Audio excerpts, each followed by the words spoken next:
marah-marah 3 jam nih. Wah kalau nggak sampai kayaknya usus keluar tuh ya gue nggak bisa tuh marahnya, pokoknya didedet terus gitu kan. Mbak, Yes. aku excited dan deg-degan banget sebenarnya buat sesi ini. I was actually very looking forward to this session. I've been hearing about you for few weeks or ada sebulanan kali ya. Oh iya. Lebih Okay. mungkin ya, dari temenku namanya Nina, she's your client, right?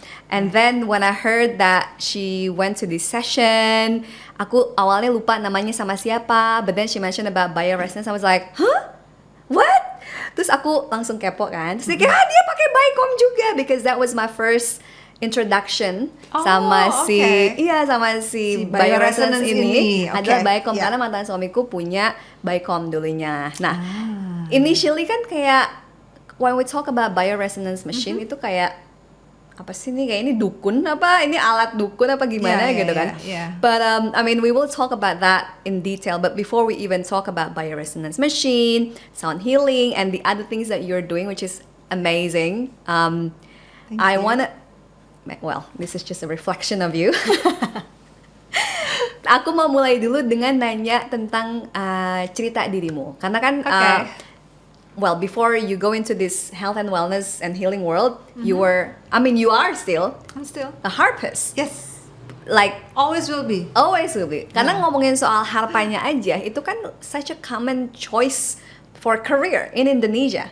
Iya, betul. Jarang banget ngedengar Betul, ada, betul, what betul. do you do? Like orang kayak, saya kerja di sini, saya kerja di bank atau apa. And then I'm like, oh, I'm a harpist, kayak Iya, kok bisa? What Iya. brought you to become a harpist? And Okay. then itu terus cerita slowly transisinya dari harpist sampai jadi sekarang tuh gimana sih? Oke, iya sih emang harpa itu bukan sesuatu yang common. Ya. Bahkan kalau aku show di luar negeri itu aku selalu didatengin orang itu yang gini, kok bisa sih lo jadi pemain harpa di Indonesia? I didn't know ada pemain harpa di Indonesia, like gitu kan, selalu tuh begitu. Dan itu nggak 1-2 orang, pasti ada beberapa lah gitu yang selalu mengatakan hal tersebut. Jadi perjalanan panjang aku itu sebetulnya diawali memang dari kecil. Aku lahir di keluarga yang memang semua itu menyukai musik, ya menyukai art, menyukai musik, tapi nggak ada yang menjadi profesional. Kayak mulai SD itu aku udah mulailah main-main apa, piano apa, karena di rumah tuh ada piano ya. Terus habis itu masuk SMP, SD juga aku mulai main biola.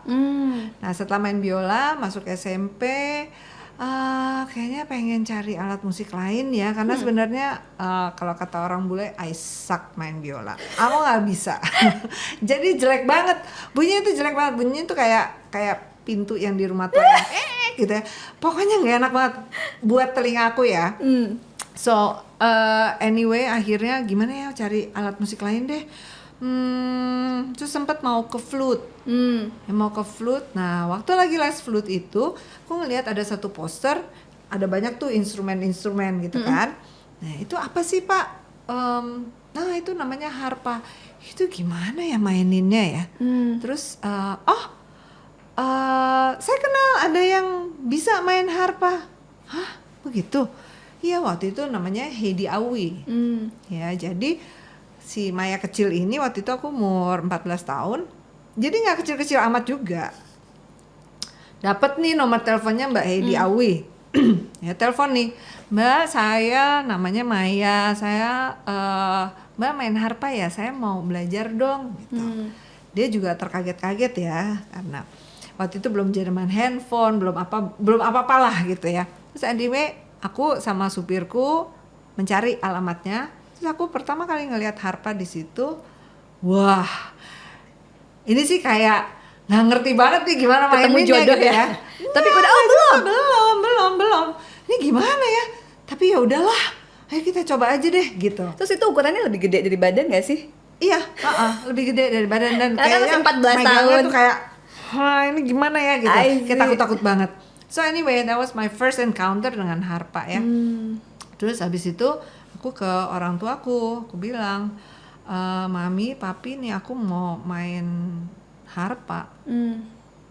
apa itu harpa? Ya adalah itu alat musik yang begini gede banget apa segala macam ya. Akhirnya oke gini deh, kita mau ketemu nih sama siapa nih yang kamu temuin nih gitu kan.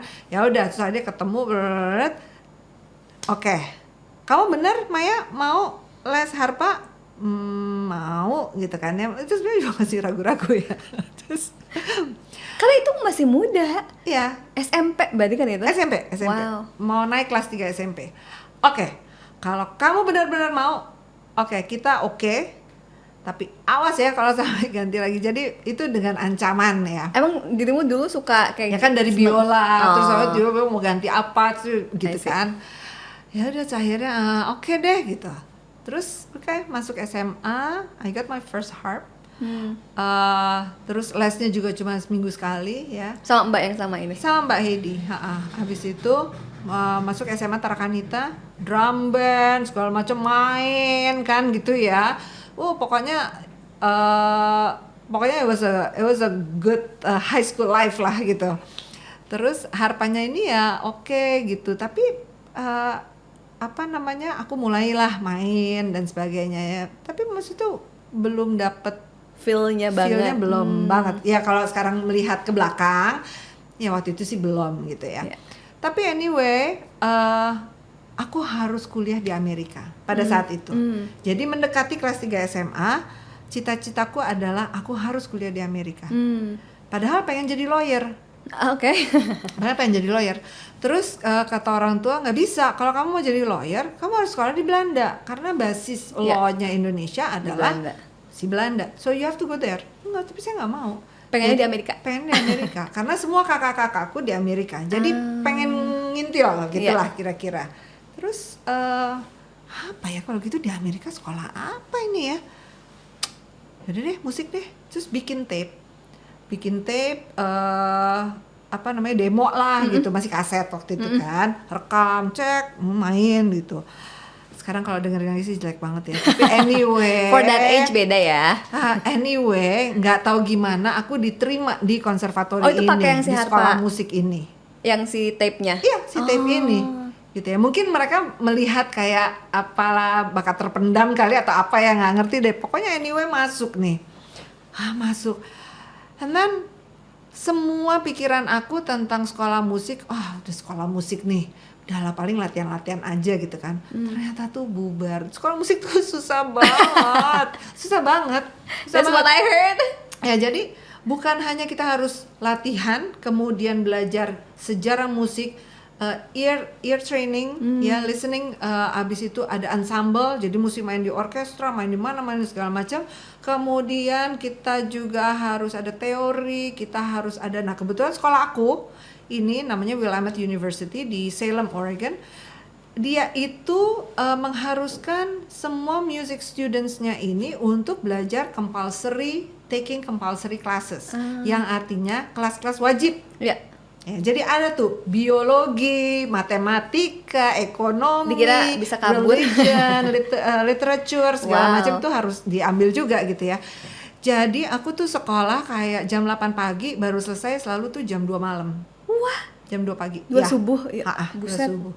Karena aku latihan tuh minimum 6 jam sehari. Terus Kalau belum udah mau kelas-kelasnya? konser, belum kelas-kelasnya. Udah kalau mau konser itu bisa sampai 9 jam. Wow.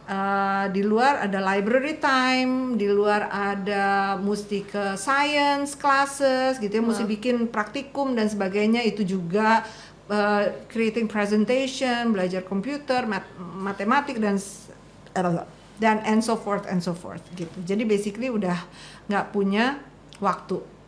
Nah, little that I know, pada saat itu aku tuh lumayan rentan kesehatannya, ya.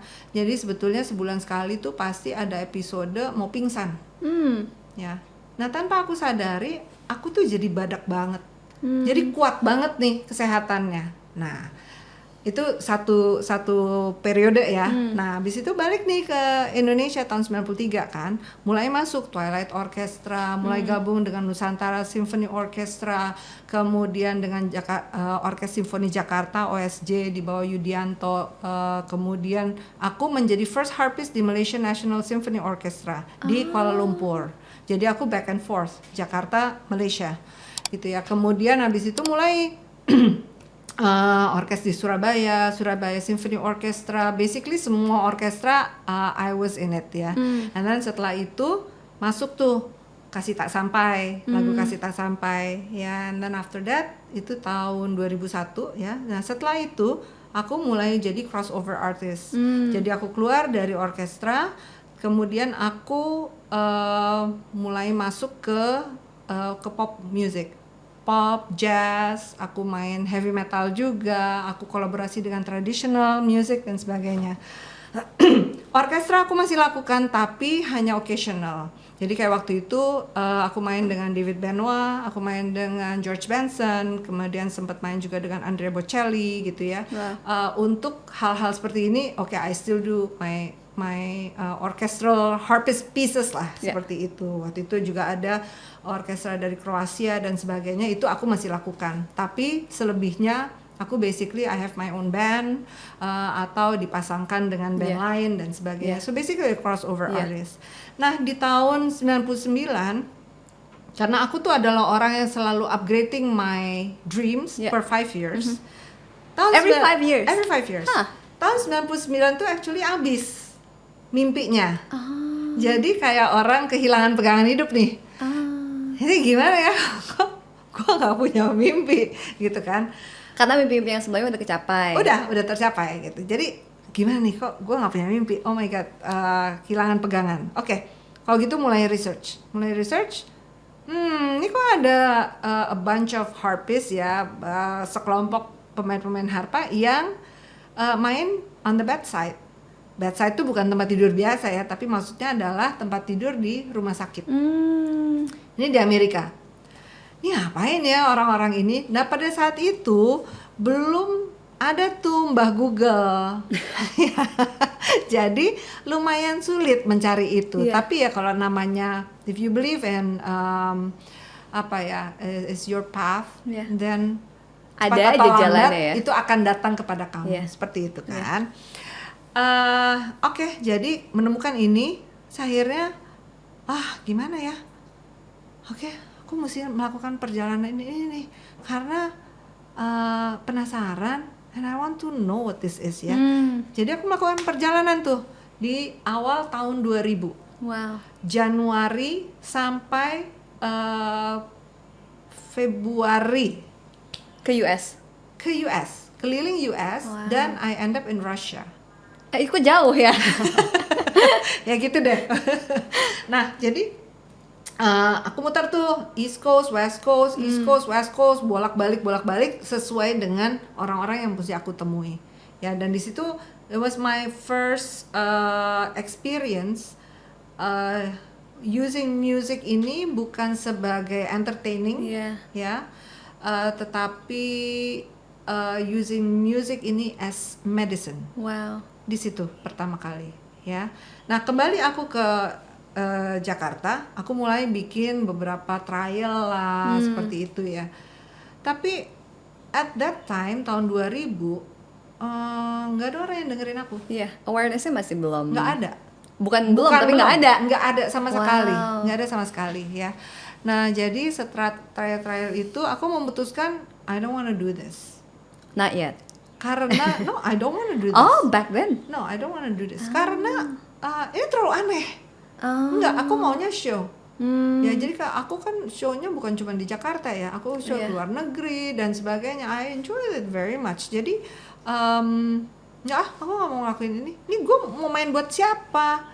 Apakah orang pijet? Terus gue jadi main di sampingnya kayaknya nggak banget deh. Nggak usah deh gitu. So aku tidak melakukan ini selama 10 tahun. Wow. Nah di dalam 10 tahun itu ada aja tuh murid aku datang, aduh mbak aku lesnya bentar aja ya soalnya aku lagi migrain gitu kan. Coba ya, mau nggak aku coba ya terapi 5 menit, nggak sampai 10 menit migrainnya hilang. Dan ternyata dia udah migrain yang di taraf setiap hari harus minum obat. Wow. Nah setelah satu kali terapi itu dia 1 minggu nggak minum obat. Padahal dulu kan bilangnya bukan terapi kan, ini kayak sini kayak iseng aja kan. Sini, coba gitu ya. and aku juga nggak ngerti menjelaskan ke dia gimana, pokoknya this is ya lu coba aja deh, Iya. kira-kira gitu deh. Habis itu ada yang Ma, aku tuh ini sakit, uratku kejepit bla bla bla, aku nggak bisa duduk lama, kita lesnya bentar aja ya, sini coba nih, yang mana nggak ada di manualnya juga gitu kan. Tuh kok hilang juga ya gitu. Wow. Jadi mulai hal-hal seperti itu, dan aku mulai ibunya temen aku yang cancer, orang yang habis radiasi dan segala macam kan suka maaf nih nggak bisa buang air besar, ya susah buat mereka. Oke, aku bawa Harpa ke rumah sakit. Tante di terapi ya, dicoba ya tante ya. Sama, nggak sampai 10 menit selesai, aku keluar, dia ke toilet. Wow. Jadi efeknya tuh kayak langsung kayak gitu. Oke, ini udah mulai tambah aneh guys gitu kan. Ini ada apa ini dengan si musik ini? And then I always tell my mom, ya she passed away already gitu ya, tapi pada saat itu aku selalu tuh sharing. Terus aku bikin session di rumah sakit Darmais, ya apa segala macam gitu-gitu ya. Mulai terus, wah Maya, this is good, you have to do this, kata my mom ya. Ya udah, terus akhirnya tahun itu udah pokoknya keanehan itu akumulasi sampai tahun 2010 aku decide oke, aku mau memulai lagi, establish contact lagi. 2011 aku mengambil kuliahnya secara formal, tapi distance ya, distance learning. Ini di US? Iya, mereka headquarternya di US kan. Jadi tapi the program is for professionals. Jadi all over the world. Only professionals? Yes, only professionals all over the world. I see. Jadi 2011 aku ambil, 2013 I got my certification. Lama ya sekolahnya? Lama. Jadi so now I'm a certified music practitioner. Wow. Jadi licensed practitioner. Dan itu harpa aja? Harpa kemudian menjadi, setelah 2013 aku belajar lagi quantum energy di Singapura. Terus aku belajar lagi bioresonance, yang mana my mentor itu dari UK. I see. It is, I mean, first of all, I'm so fascinated karena aku nggak tahu banyak orang juga yang main harpa. Okay. And then it's just, I mean, the story of like, oh aku pengen belajar harpa itu aja kayak kok bisa. And then dari harpa itu, apalagi di Indonesia, agree banget. Apalagi kemudian dari situ coming out of that, jadi belajar how to use music as a healing tools. Yes. Dan maksudnya kayak dibandingin in general, of course like sound can be healing or not, right? But specifically harpa tuh menurut aku emang kayak tanpa ada intensi ini buat healing, it's such a healing music. It's like something about it tuh kayak angelic banget, kayak gue bisa tidur gitu rasanya. Betul. It's so special that in a way mungkin life, kalau misalnya udah jodohnya ya, udah jalannya, mau lo kemana-mana, pasti agak kayak dipepet-pepet ke sini, emang gitu. Kiri dikit. Oh melenceng dikit, nanti digituin lagi, nanti agak di-adjust lagi. But then what's also interesting is that you actually, apa ya, mungkin awalnya kayak oke belajar, yang kemarin banget, yang di US 2 bulan itu, terus kemudian and then you practice it in the day-to-day life. Jadi again, yang mau aku bilang adalah it's such a fascinating journey dari mulai belajar musik, yang mana di Indonesia saat itu kan udah jarang, emang jarang banget. And then you have the courage to like, oh, this is what I want to do. Apalagi kalau misalnya, at least kalau aku berkaca di pengalamanku, back in the days, in that age, I feel like what's most important to me adalah acceptance dari orang. Jadi kalau misalnya mau ngelakuin sesuatu yang beda banget, apalagi mungkin kayak nggak ada temennya, nanti ini ada duitnya atau enggak gitu, it will be a big no. But for me, for you, I was like, that's such a it shows that you have such a strong character to like, no, this is what I feel it's calling me. Capricorn soalnya, kepala batu kan. Sama dong, tos dulu. Lahir tanggal berapa deh? 10, tanggal berapa? 11. Oh my god. Bentar. Ini weird karena 10, 11, guys aku yang sebelumnya tanggal 12. Kita harusnya foto barusan. 10, 11, 12 Januari. It is so weird. Jadi itu ada ceritanya lagi tuh. Kenapa? Kan nggak tahu ya, karena anak paling kecil dari keluarga yang punya usaha dan sebagainya gitu ya. Mungkin ya karena paling kecil ya udah didiemin aja lah, udah biarin aja dia mau ngapain kan, ya serah deh gitu kan. Nah, udah pulang dari Amerika nih gimana ya? Ini nggak ada nih pemain harpa nih, jobless nih gue gitu kan. Nah, ini nggak mungkin nih jobless. Oke. Ambil semua CD-CD ya yang aku punya. Aku bawa nih dari satu radio ke radio lain. Karena waktu itu dengan zaman mesin tik yang masih tak tok gitu kan, bikin CV. Oke. Tak. Karena aku di Amerika juga aku udah main. Ya aku main di Senate House, aku main di orkestral dan segala macam gitu kan. Waktu kuliah. Oke, bawa satu kantong CD, bawa CV. Masukin folder kan, foldernya nggak ada yang plastik waktu itu, semuanya karton kan. Ya udah nggak apa-apa. Jadi aku jalan dari radio ke radio, aku bilang gini, ini agak menyalahi hak dan royalti ya gitu. Tapi gini, pada saat itu there was no Spotify, no nothing ya. Jadi aku bilang gini, aku mesti membuat job buat diri aku dan mungkin untuk harpis lain setelah aku. Jadi aku bilang gini, puter deh lagu-lagu harpa ini di radio. Aku bilang gitu. Karena kalau tidak ada orang yang tahu, tidak ada demand gitu kan. Bener. Ya kita prinsip ekonomi aja. Supply and demand.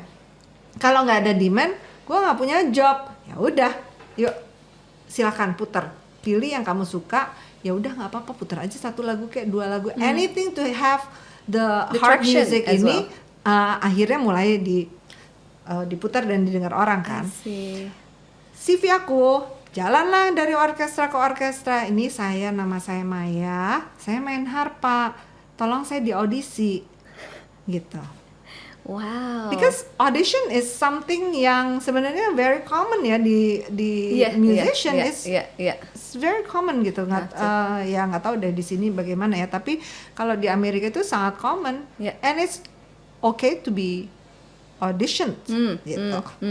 Ya yang mana ini aku rasakan lagi sekarang ketika aku mencapai usia 50, ternyata aku punya dapat kado ya, punya 2 karir baru. Ya, I have a healing center yang dibuka tahun 2020 dan I'm doing acting now. Di mana acting itu ada audisi gitu. Jadi it's something that's really feels natural untuk aku. Soalnya itu yang mau aku highlight adalah I think when we talk about first career change misalnya, ada orang yang takut pertama ya untuk kayak aduh nanti kalau gue pindah paling ini udah nyaman, ini udah ada kliennya, misalnya ini ada duitnya, nanti kalau gue berubah nanti gimana, nanti orang juga ngelihat apa. But I think we can see consistently in your life bahwa I don't mind changes is consistent. Benar-benar. The only thing consistent is the inconsistency itself. Dan juga kayak pentingnya untuk finding the strength within. Mau misalnya ini belum ada marketnya lah, orang masih belum tahu tentang ini, but if I have the calling, kalau saya tahu bahwa ini loh jalannya, itu kedepannya gimana, pasti justru ada jalannya kan. Nah kemudian yang mau aku mau aku bahas, mau aku tanyain karena aku penasaran adalah tentang, kalau tadi udah soal si main harpanya, terus kemudian juga implementing si healing aspeknya, and then dirimu mention soal si bioresonance ini. This is the one that I personally I love this karena menurut aku itu kayak gitu banget kan. Jadi mind blowing banget, kayak kedukunan di dunia Indonesia ini itu bisa dijelasin karena kan jadi gini, orang bapak aku lebih tepatnya dia itu orang pintar yang mana memang pasti orang anaknya kayak gini misalnya kan ya kayak gini. Nggak jauh-jauh ya kalau mau ini jatuhnya ya gitu. Jadi dari kecil tuh banyak orang dulu yang suka ke rumah yang minta disembuhin gitu kan. Tapi justru dulu aku tuh kayak apaan sih, aneh banget sih, kayak nggak make sense gitu. Buat aku justru dengan cara apa? Cuma berdoa. Berdoa terus paling dikasih bunga, aku ingat banget dikasih bunga didoain, terus paling bunganya dimandiin, and then dikasih airnya didoain gitu, terus sembuh.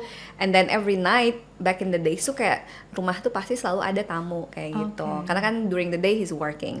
But when I was little aku tuh menganggap itu sesuatu yang aneh, karena kayak nggak masuk di kepala aku. Iya. menurut kepala yang belum nyampe ya, saat itu kan belum nyampe, bahwa itu kayak itu nggak make sense. And then one of the thing that I learned the past years, the past decade, justru salah satu yang highlight aku yang menurut aku like mind blowing itu adalah si vibrational medicine ini. Like the name kan, buat pemirsa di rumah, vibrational medicine berarti kan obat vibrasi. Apakah itu? Karena pada intinya, I mean you will explain this more. Basic kan semua hal itu ada vibrasinya, ada frekuensinya. Termasuk sesimpel kayak misalnya gue nggak nge-vibe sama orang ini. Itu kan sebenarnya literally vibrasi orang itu nggak nyambung sama lo. Bukan berarti orangnya jelek atau lo yang salah, tapi sesimpel kagak nyambung aja gitu ya Beb ya. Dan ini kan soal manusia, tapi bahkan di dalam manusia ada organ-organ lain, ada sel lain, ada bakteri, ada bla bla bla, and all of that has its own vibration. Nah, buat aku pribadi, yang ada beberapa experience yang mana itu menurut aku aneh tapi nyata. Jadi 2 tahun lalu I got my machine, aku lupa nama mesinnya apa, pokoknya dari Ukraina nama si bioresonance-nya itu. How come I forgot? I don't remember.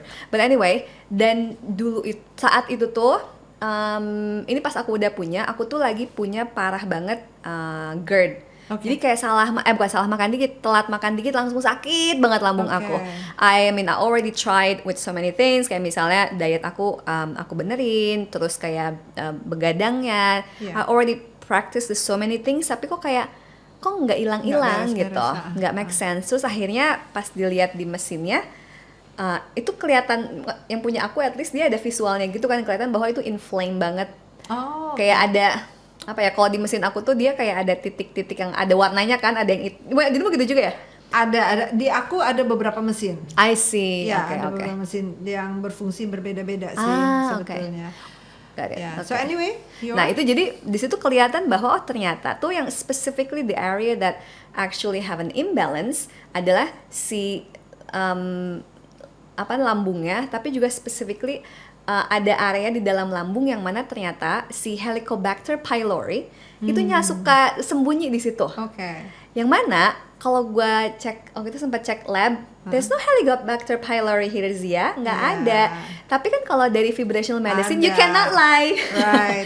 Kayak iya sih nggak ada, tapi sakit, like it doesn't make sense gitu. And then baru deh karena udah tahu, oh sebenarnya ada bakteri ini, terus kemudian kelihatan banget itunya, dan and then that's when I start treating of it, not just on the diet and things, but tapi kayak ini kira-kira secara emosi apa ya? Karena udah lebih ketahuan kan organ yang lemahnya. So that's one of my many amazing moment tentang si bioresonance machine itu, selain kayak banyak hal lain yang lagi-lagi kalau di allopathic medicine nggak ketahuan, nggak kediagnos, tapi pas lihat di mesinnya kayak iyalah pantesan ada ini, pantesan ada si candida, kenapa gua misalnya jerawatan mulu, kenapa keputihan mulu, ternyata ada si candida ini gitu kan, nggak kelihatan kan kalau pakai si allopathic medicine. So that's my personal story, but I'm curious what's your story yang kemudian bikin kayak saya mau nih juga on the side ngerjain ini juga.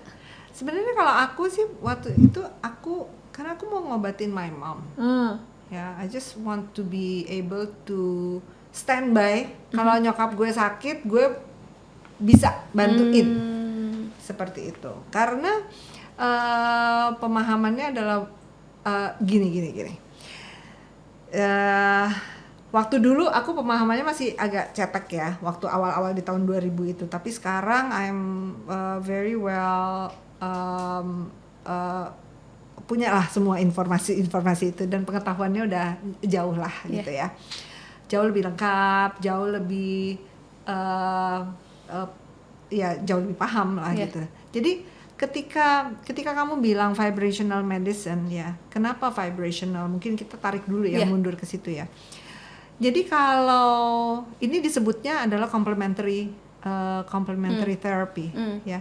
Jadi kita tuh sebetulnya all the practitioners ini yang di luar medical, kita nggak boleh bilang itu adalah medicine. Jadi kita harus bilangnya complementary therapy. Yang mana adalah sebetulnya gini, itu sama sekali tidak berhubungan atau mengganggu medical. Kedokteran dan medical dan sebagainya Western medicine lah, Yeah. itu sama sekali tidak terganggu. Kenapa? Karena memang fungsinya dua hal yang berbeda. Ya. Oke. Nah, si vibration ini, gini, kita harus mengerti vibration itu adalah bunyi, ya, ada bunyi. Jadi ketika ada sesuatu yang bergerak, itu ada bunyi. Nah, masalahnya tidak semua dari bunyi itu kita bisa dengar. Correct. Karena telinga manusia hanya bisa spektrumnya sekian. Nah, dari sini ke sini dan sini ke sini itu udah banyak sekali. Kita tuh hanya limited. Ya, jadi Termasuk suara ilahi ya kadang nggak kedengeran. betul banget. Nah, kenapa your father bisa mengobati orang? Karena gini, kita manusia ini sebenarnya hanya memakai, sedikit sekali dari kemampuan kita. Kita dikasih oleh Tuhan, oleh Allah, ya, sesuatu yang namanya energi. Nah, energi ini kita nggak pakai. Kita pakai itu sedikit sekali karena kita nggak tahu cara memakainya. Nah, your father tahu cara memakainya. That's why he has such energy untuk bisa orang yang dekat dia bisa menjadi sembuh. Seperti itu. Nah, energi ini semua ternyata ada frekuensinya. Yeah. Dan itu semua terukur. Nah, di Grotto itu kita memberikan edukasi. Makanya judulnya adalah Grotto Holistic Healing Boutique. Kenapa? Karena aku senang sekali untuk mengambil waktu untuk menjelaskan kepada setiap orang yang datang bagaimana sih tubuh kamu ini bekerja. Apa sih frekuensi itu dan apa hubungannya dengan organ-organ tubuh kita? Kenapa namanya bioresonans? Bioresonans itu apa sih sebenarnya? Sebenarnya bioresonans itu adalah bunyi. Bunyi dari apa? Dari sel kamu, dari organ kamu, dari kelenjar, dari semua yang ada di dalam tubuh kamu, termasuk your emotion, termasuk your segala macam deh. Pokoknya everything that has to do with mind, body, and soul. Yeah. Gitu. Nah, jadi kalau itu terukur secara ilmiah, maka itu juga bisa dikoreksi secara ilmiah. Yeah. Nah, jadi ketika kita lahir, sebetulnya manusia itu punya the big book of fundamental frequency.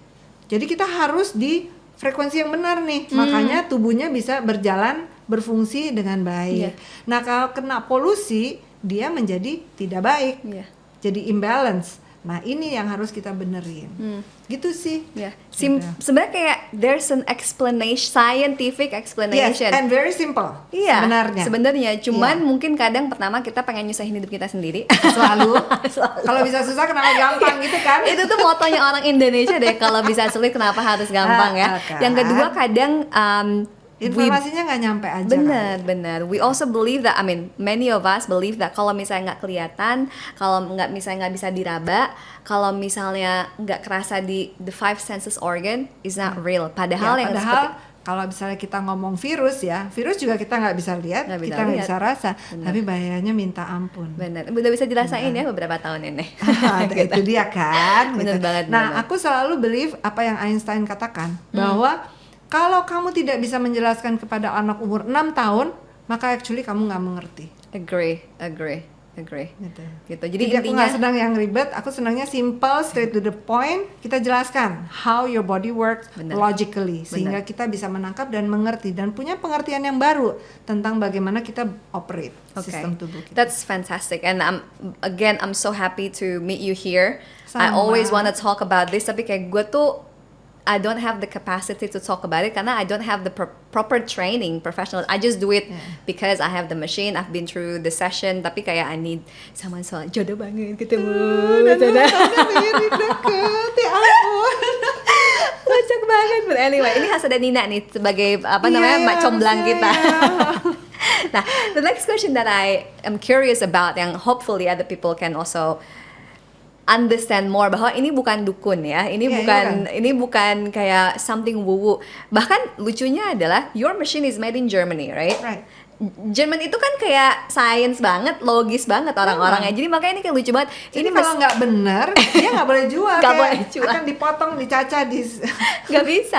Makanya lucu sama pemerintahnya. Lucu banget, malah si mesin dukun ini datangnya dari negara yang very logical, very scientific. So even just that fact, nggak usah ngerti dulu ini apa belakangnya, just the fact that ini dikeluarin di Jerman, it's like tick gitu ya. Iya. So the next question that I'm curious about is how does it work? Misalnya let's say I'm your client, Oke. terus aku kok jerawatan mulu misalnya gitu, Oke. atau kayak biasanya penyakit orang di Jakarta kalau nggak migrain, mah biasanya. Oke, iya. What would you what's the session look like sama si Oke. mesin ini? Waktu orang datang pertama, kita akan ukur frekuensinya dari atas sampai bawah, ya.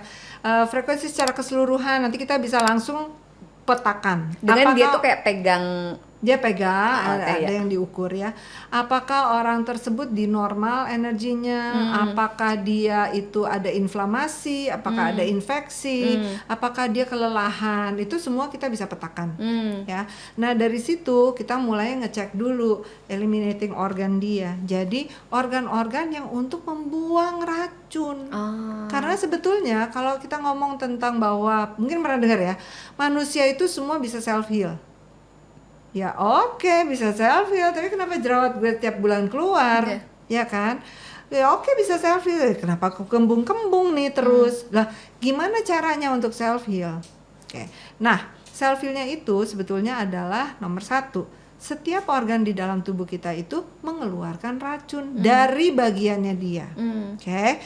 Nah, ini kayak dalam satu gedung nih ada ruangan jantung, ruangan paru-paru, ruangan usus, ruangan sendi, ruangan tulang, ruangan otak dan sebagainya. Ini setiap hari ini buang sampah, buang sampah ke luar ruangannya. Ini ngejelasin ke anak 4-6 tahun Iya. ya lagi alam tes. Datanglah si office boy, kelenjar limpa, ya, cuk cuk cuk cuk cuk, ambil sampah, ambil sampah, ambil sampah, ambil sampah, dia bawa, dia mau keluar nih. Ya keluarnya ada 2 pintu, 1 lever, 1 ginjal. Oke. Nah kalau lever dan ginjal ini fungsinya tidak optimal, tidak terbuka lebar, cuma kebukanya segini, si office boy cuma bisa buang sampah dikit, dikit, dikit. Aduh, nggak bisa nih, nggak bisa keluar semua. Taruh aja deh, taruh sini, jadilah penyumbatan, jadilah ini dan sebagainya. Ya, so nomor 1 kita harus buka dulu ini. Make sense? Berarti masalahnya apakah ada yang nyumbat juga? Bisa salah Iya, satunya. tapi bisa nggak keluar nih, pintu keluarnya nih ada nggak nih, kebuka lebar nggak ya? Jadi harus make sense. Oke, nah ini dibuka dulu, sampah bisa mulai keluar. Jadi tubuh manusia itu layers, ya, baik physical maupun mental, ya, maupun psychological, semuanya tuh layers. Nah, layer pertama kita harus mengerti apa, layer kedua apa, ketiga apa dan sebagainya. Gitu. Itu adalah what happens in the session. Nah, aku pendekatannya adalah mind, body, and soul. Kenapa ini penting sekali? Karena mind, body, and soul ini mereka saling mempengaruhi. Jadi apa yang terjadi in the mind would affect apa yang terjadi in the body. Apa yang terjadi di body juga akan mengefek apa yang terjadi di dua lainnya ya. Jadi ini kayak fondasi gedung. Oke. Kalau dia bagus, harmony, grounded, firm, kuat gitu ya, maka gedung bangunan di atasnya pun akan bagus, which is our health. Tapi kalau ini mulai bocel sana, bocel sini, maka gedungnya juga akan mengkompensate. Nah mulailah retak sana, tambel, retak sini, tambel. Tapi gedungnya sendiri pada dasarnya itu tidak kokoh. And that's what many of us like misled when we talk about health, adalah kayak gue batuk minum obat, padahal itu sebenarnya maybe itu that's adalah not the gejala root yang cause. keluar. Benar, itu mungkin kayak mungkin ini bocor, tapi instead of like ya udah ditambal, tapi mungkin pertanyaannya adalah kenapa itu bisa bocor in the Jadi first pertanyaannya adalah sirkulasi aku yang mana yang mampet sehingga batuk aku nggak bisa keluar dengan cepat. Agree. Jadi Makanya sirkulasi itu gini, kalau dia mampet ya dia kayak roda yang nggak bisa bergerak. Virus masuk, bakteri masuk, ini susah banget nih keluarnya gitu kan. Tapi kalau sumbatannya dibuka, sirkulasinya mulai berjalan, maka virus masuk, virus keluar. Bakteri masuk, bakteri keluar, including emotion masuk, emosi keluar.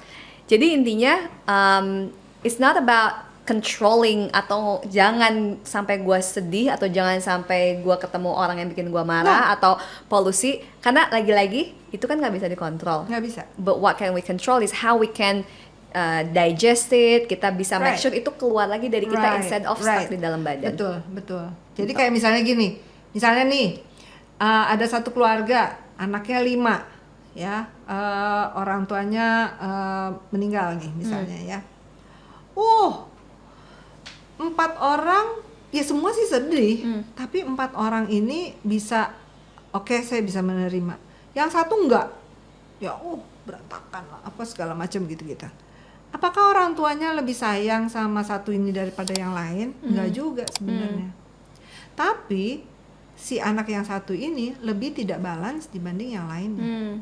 Oke, jadi kalau kita balance nih, mind, body, and soul kita balance ya, semua emosi itu sebenarnya kita punya. Kita ngomong soal emosi ya ini ya. Marah, jealous, apalah segala macam, yang jelek, yang bagus tuh semua kita ada di sini. Begitu kita imbalance, ini keluar satu. Rage, marah, ini kesel, apa, dendam, jealous, dan sebagainya, depresi, anxiety dan sebagainya itu keluar. Tapi kalau kitanya balance, maka emosinya itu juga akan stabil semua. Walaupun ada di dalam diri kita, tapi semua stabil. Dia nggak mencelat satu gitu. Nah, jadi tujuan akhirnya aku selalu kasih tahu klien-klien aku adalah bukan kita menjadi imun, ya, bukan kita menjadi imun. Kalau kita jadi imun tuh kita hidup di dalam bubble. Kena virus nih, gue kena bakteri, gue kena segala macam polusi dan ini segala macam. Tapi nggak mungkin. Jadi yang kita mau capai adalah kita memperbaiki sirkulasi dari mind, body, and soul ini sehingga apapun yang masuk cepat keluar. Yang tadinya aku flu 3 minggu, sekarang aku flu 1 hari aja cukup. Jadi badannya lebih jago buat adaptasi juga. Mencerna yang tadi kamu bilang ya. Dulu gue marah-marah 3 jam nih. Kalau nggak sampai kayaknya usus keluar tuh ya gue nggak bisa tuh marahnya, pokoknya didedet terus gitu kan. Sekarang 5 menit cukup. Bukan berarti nggak boleh marah, bukan berarti nggak bisa kena virus, bukan berarti nggak bisa kena bakteri, tapi apapun yang masuk lebih cepat keluar. Agree. Berarti nanti pas datang klien, you scan their body, right, pakai mesinnya, terus kemudian kelihatan mungkin juga specific in the organs, mana yang dan imbalance. Aku juga cek oksigen dia bagaimana, karena hipoksemia atau kekurangan oksigen, bukan yang nggak napas ya, tapi di dalam organ itu adalah satu elemen yang sangat penting. Jadi orang tuh harus bagus oksigennya di dalam. Okay, and then what comes after that? Abis di scan, abis apa? We check the 5 element. Kita cek pemetaan 5 elemennya dia seperti apa. Ya, jadi kita bisa tahu nih kenapa dia suka kembung. Apakah benar perutnya? Apakah ada organ lain? Ya, kayak misalnya aku tuh dari dulu selalu jerawatan. Setiap bulan aku jerawatan 2-3, udah beresin hormon, turun sedikit keluar lagi, bikin obat jerawat, ini turun lagi, naik lagi deh. Always that. Berarti root cause-nya belum ketemu ya. Ternyata ketika aku betulin liver aku, gone jerawatnya. Yang mana itu nyambung banget kalau di Ayurveda, which what I'm learning is that liver itu kan organ yang paling panas ya, dan jerawat ini adalah in the imbalance yang hubungannya sama excess heat. Jadi nyambung biasanya kalau livernya out of balance. Jadi kalau ada yang kelihatan jadi jerawat atau jadi ada yang eczema biasanya gitu. So it's just really interesting for me to see the correlation dari secara bioresonance machine, terus kemudian dari Ayurveda, TCM dan lain-lain is all interconnected. Kita ada frekuensinya dari Ayurvedic medicine dan sebagainya. Jadi it's a combination, karena sebetulnya semua itu bagus. Kita ada frekuensinya dari meditatif state, itu ada juga gitu. Karena semua itu bagus. Nah, sebetulnya di Grotto ini adalah the scientific explanation of everything yang dianggap perdukunan atau apapun itu. Ini ada science-nya. Gitu. And then after that, bagian treatmentnya juga kan biasanya suka ada sesuatu yang dikasih di rumah kan. Kalau aku lihat tergantung. Beda-beda tentu aja. Beda-beda. And what would that, kalau misalnya ada yang bukan obat sih, prescription let's say that they consume at home. It's not prescription, it's actually perpanjangan dari terapi yang mereka lakukan. Sebenarnya seperti itu. Memang ada mediumnya, tapi sebenarnya ya yang canggih itu ada alatnya, bahwa alatnya itu bisa mengimprint atau memasukkan si frekuensi itu ke dalam medium tersebut. Gitu. Jadi sebetulnya ketika sel-sel kita itu berfungsi dengan lebih optimal, lebih kepada si fundamental frequency tadi, mendekati, makin lama makin mendekati, maka ketika kita mengkonsumsi obat dari dokter pun itu penyerapannya jadi jauh lebih baik. Agree. Sehingga dokternya pun juga bisa kemudian membetulkan bagian lain gitu. Yeah. That's why ini namanya sebetulnya complementary, yang mungkin di Indonesia belum terlalu fasih ya dengan mendengar kata complementary Tapi ini. kalau dukun udah fasih, Mbak. Nah, kok bisa begitu ya? Ya, karena gini, ini bukan alternatif. Karena kalau alternatif, you have to choose. Yes. Yang mana you do not have to choose. Agree. Go to the doctor. They're hebat. Yeah, Go. they're good at their They're thing. good. They're Yeah, they're amazing. Go gitu. Yeah. Karena kamu perlu dokter itu. Yeah. Tapi sambil berjalan kita juga perbaiki gitu.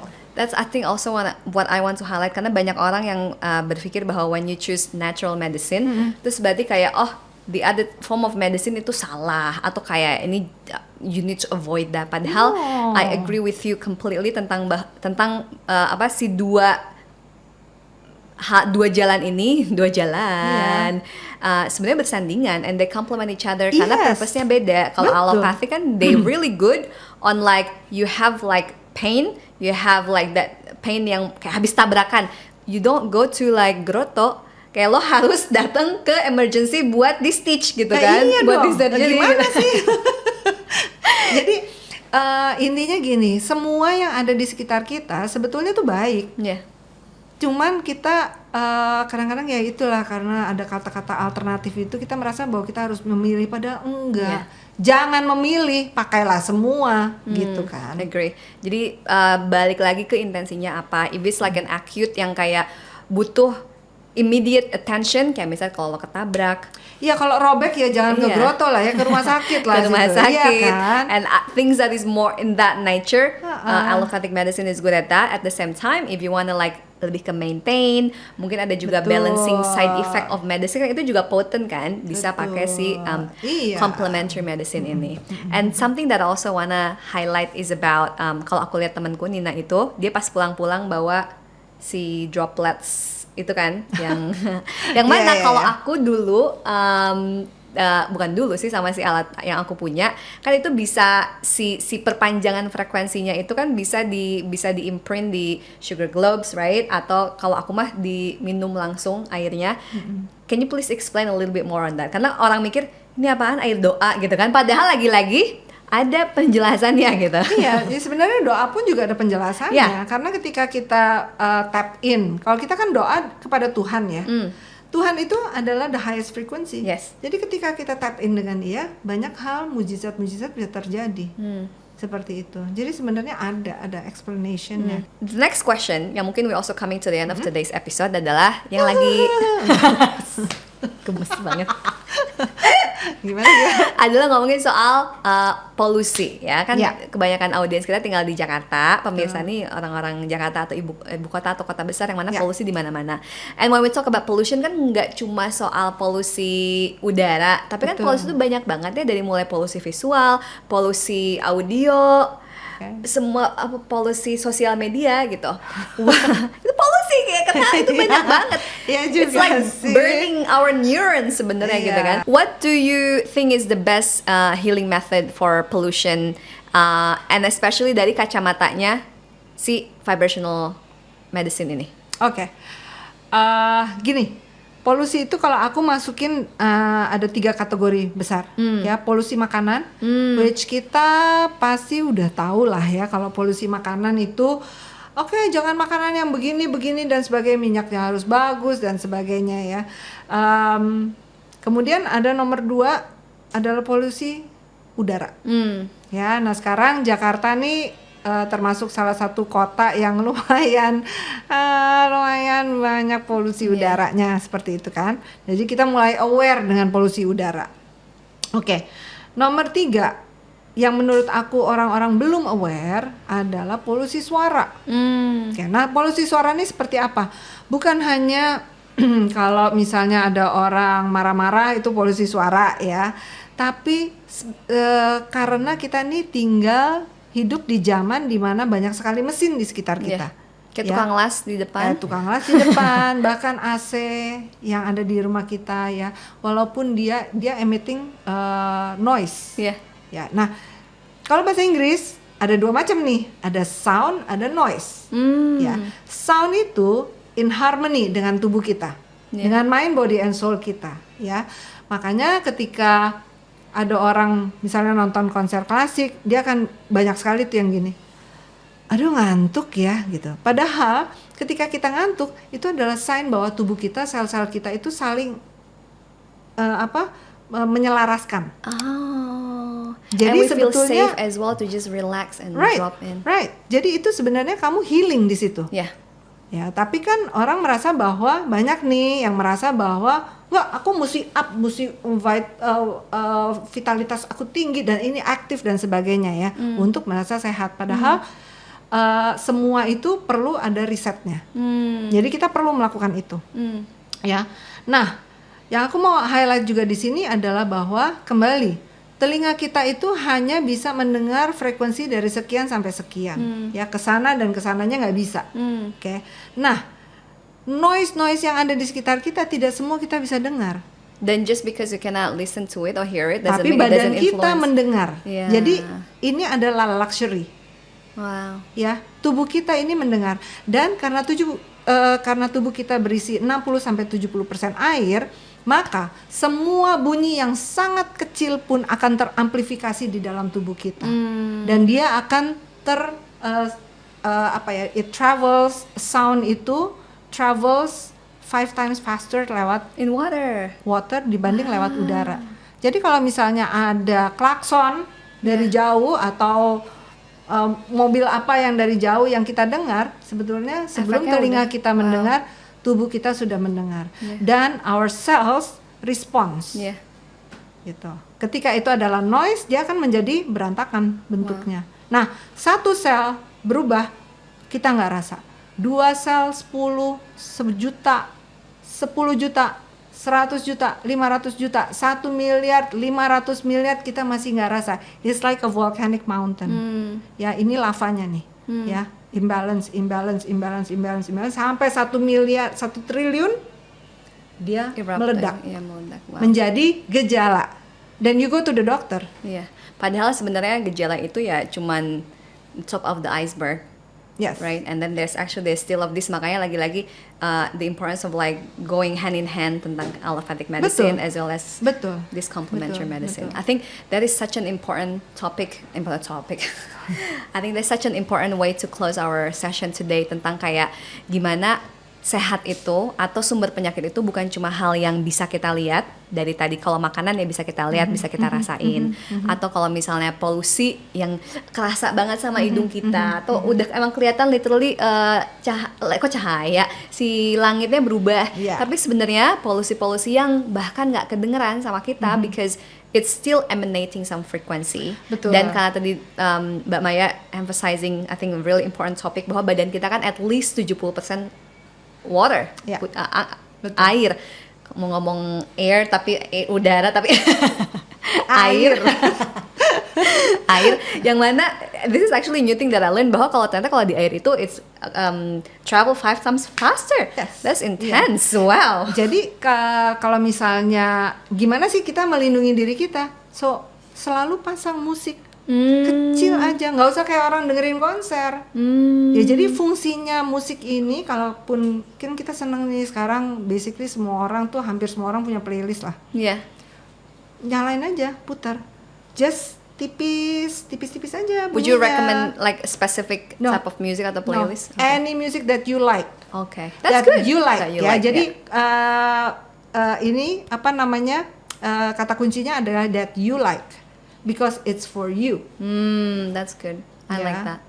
Karena beda ya tiap orang. Mungkin Karena ada musik, orang beda. Betul. ada lagu atau ada musik tertentu yang mana this bring me through that memory when I was little. Terus kayak bikin kayak lebih kalem and adem. That's beautiful. Wow, this is udah mau berakhir. Coba nggak kerasa sejam. Thank you so much. Gemes banget sih Mbak, mau saya bungkus dibawa nih. Okay. So today we already talk about pertama your own personal story dari mulai choosing the right career path for you, dari mulai pertama I guess you become the trailblazer of the career as a harpist in Indonesia, terus kemudian dari situ belajar ternyata ada healing power dari musik, and then you learn about that as well probably way before healing is trendy and hip. Right. Bukan probably it is. Ya gitu deh, sampai gini. Ini gua ngapain sih belajar gini, tapi ya anyway terusin aja. Iya gitu kan. bener. Memang memanggil orang yang kayak gitu supaya Iya. kayak, karena kalau tahu kalau misalnya sama si Capricorn ini pasti dikerjain. Cepat atau lambat. Story of my life. And then, Kita sharing terus, ya.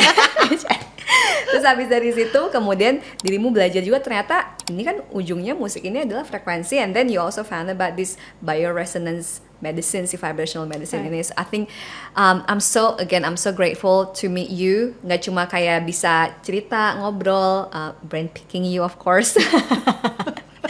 Tapi juga hopefully dari obrolan kita kali ini banyak teman-teman yang juga jadi lebih terbuka pikirannya bahwa oh ternyata bentuk penyembuhan itu ada banyak, termasuk hal-hal yang tidak kelihatan, yang just because you cannot see, you cannot touch, you cannot smell, bukan berarti dia nggak ada efeknya sama badan, tapi justru mungkin itu lebih besar efeknya, seperti restu dan doa ibu, didoain langsung sembuh. Iya. Karena memang. lagi-lagi itu semuanya adalah Semua balik ke energy. frekuensi, like everything start with the energy.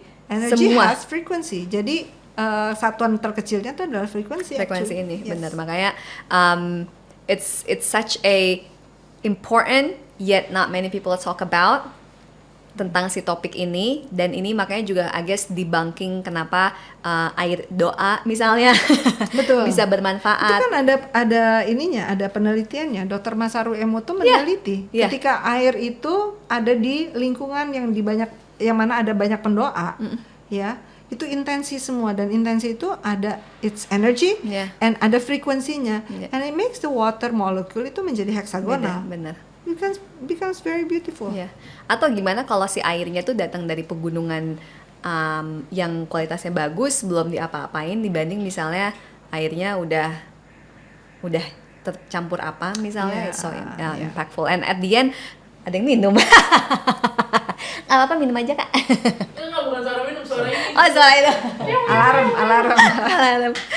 Dan ujungnya badan kita at least 70% of it is water. Ya kalau misalnya nggak dikasih frekuensi yang bagus, ya gimana? Yeah. At the end, before it manifests to this physical body, itu semua berujung dari ether, berujung dari si frekuensinya ini. Jadi Betul. yes, we need to take care of our body through health, through diet. Tapi coba root cause akarnya sebelum termanifestasi Ya, dari ini paling adalah tidak dari kita bisa melindungi diri kita, karena gini, selama nih kata-kata aku ya, apakah saya masih bisa sembuh? Apakah saya masih bisa berubah menjadi lebih baik tubuhnya ya? Gini, sebelum kita dipanggil, disuruh check out sama Tuhan dari dunia ini, kita masih bertumbuh. Kita mungkin tidak bertambah tinggi, atau mungkin kita nggak tahu ya kalau tambah lebar ya, tapi kita mungkin nggak bertambah tinggi. Tapi sel-sel di dalam tubuh kita itu setiap hari membelah. Yeah. So your choice adalah mau membelah tetap jelek atau mulai membelah menjadi baik. Karena kualitas hidup itu tidak ada hubungan dengan umur. Ya bisa aja aku sehat walafiat, tiba-tiba kejatuhan pesawat atau apa bisa aja gitu. Jadi itu nggak ada hubungan sama umur. Tetapi while kita masih ada di hotel dunia ini, marilah kita membuat quality of our life, quality of ourselves itu menjadi lebih baik. Dengan hal simpel aja, nyalain musik, playlist, bikin playlist, nyalain di setiap ruangan. Then you feel the difference. Benar, dan kalau minum doain dulu, makan bisa doain dulu. It's just a simple thing where we can start apa ya namanya, imprinting a good energy. Ya, gratitude in life. itu Gratitude, agree. ada frekuensinya juga. Agree. So when you feel grateful, mengucap syukur, itu aja udah doa. Fantastic. Thank you so much Terima for kasih, today. sama-sama. Berarti buat teman-teman kalau pengen belajar lebih lanjut dan sesi dan lain-lain sama dirimu, lain-lainnya nggak tahu apa lagi karena banyak ya offeringnya soalnya. Where can they find out more about you? Well, aku ada di Instagram aku Maya Hasan, ada juga di Instagramnya @groto healing. Grotto itu artinya apa by the way? Grotto itu artinya gua air, yang mana artinya juga sanctuary. Jadi mimpi aku selama 20 tahun adalah membuat sebuah tempat yang menyenangkan, yang orang kalau datang happy, keluarnya lebih happy lagi di tengah Jakarta. Which is such a sanctuary indeed. It is a sanctuary. Makasih ya Mbak. Thank you Hatur sama-sama. nuhun. Ketemu lagi, jangan bosan-bosan ya. Sami-sami. Bisa bahasa Sunda? Enggak. Oh enggak, bahasa Sugante Jawa, biasa Sami. ya udah. Makasih. Sampai ketemu lagi di episode selanjutnya ya. Dah. Thank you so much for watching this episode. Semoga bisa bermanfaat. Dan kalau belum sempat subscribe channel ini, make sure you subscribe here. And then if you want to learn more about how to have and create a body that you love, and of course part of that is badan yang sehat seutuhnya, bisa nonton episode sebelumnya di sini, di mana itu udah aku bahas lebih detail lagi tentang topik tersebut.